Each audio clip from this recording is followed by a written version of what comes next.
ஆத்ம வணக்கம். நான் யார்? நேற்றைய தொடர்ச்சி.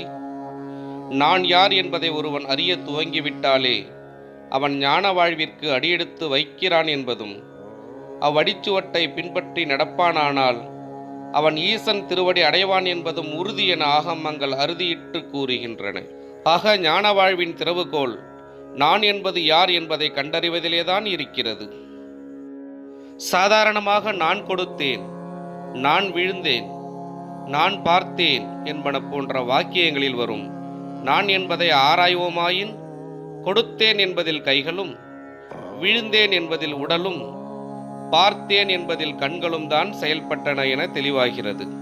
அப்படியாயின் நான் என்பது கையா, உடலா, கண்களா என்றால் அவற்றிற்கு ஆதாரமான ஜீவனே, அதாவது சிவனே என்பதுதான் உண்மை.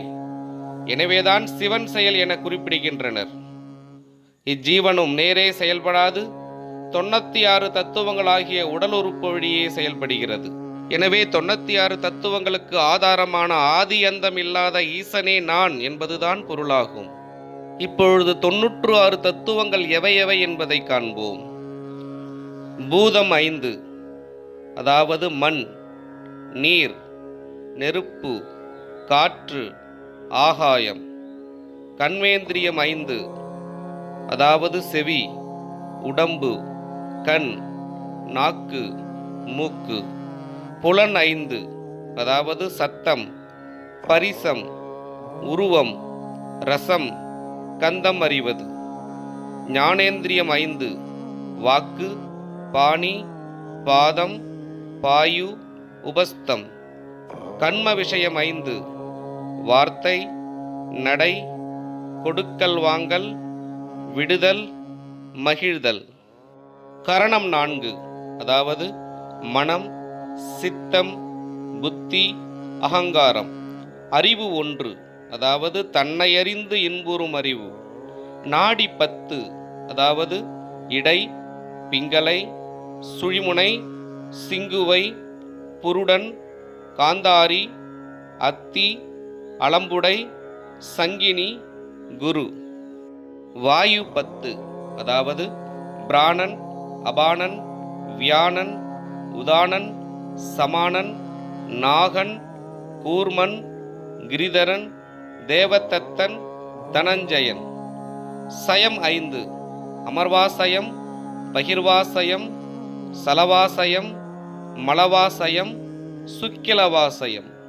கோஷம் 5, அதாவது அன்னமய கோஷம், பிராணமய கோஷம், மனோமய கோஷம், விஞ்ஞானமய கோஷம், ஆனந்தமய கோஷம். ஆதாரம் 6, மூலாதாரம், சுவாதிஷ்டானம், மணிபூரகம், அநாகதம், விசுத்தி, ஆக்ஞை. மண்டலம் 3, அதாவது அக்னி மண்டலம், ஆதித்த மண்டலம், சந்திர மண்டலம். மலம் 3, அதாவது ஆணவம், காமியம், மாயை. தோஷம் 3, அதாவது வாதம், பித்தம், சிலோத்துமம். ஏடனை 3, அதாவது அர்த்த ஏடனை, புத்திர ஏடனை, உலக ஏடனை. குணம் 3, ராஜசம், தாமசம், சாத்வீகம். ராகம் 8, அதாவது காமம், குரோதம், லோபம், மோகம், மதம், மாச்சரியம், டம்பை, அசூயை. வினை 2, அதாவது நல்வினை, தீவினை. அவஸ்தை 5, ஜாக்கிரதை, சொப்பனம், சுழுத்தி, துரியம், துரியாதீதம். ஆக 96 தத்துவங்கள்.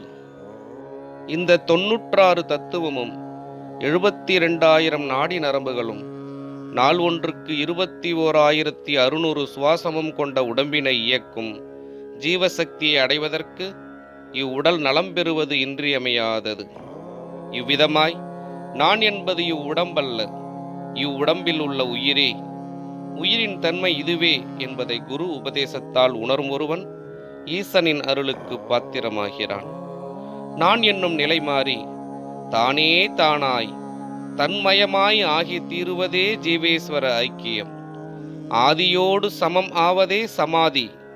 சமாதி நிலையடையும் வழியை சித்த வித்தை வாயிலாக காட்டிக் கொடுத்த அப்பாவின் திருவடிகளை நெஞ்சக்கரம் கொண்டு அஞ்சலி செய்வோமாக. அப்பா காட்டிய அருள் நெறியில் அனுதினமும் பாடுபட மனமெனும் குருவின் திருவடி நிழலில் சுகம் பெறலாம் என்பது திண்ணம். ஆத்ம வணக்கம்.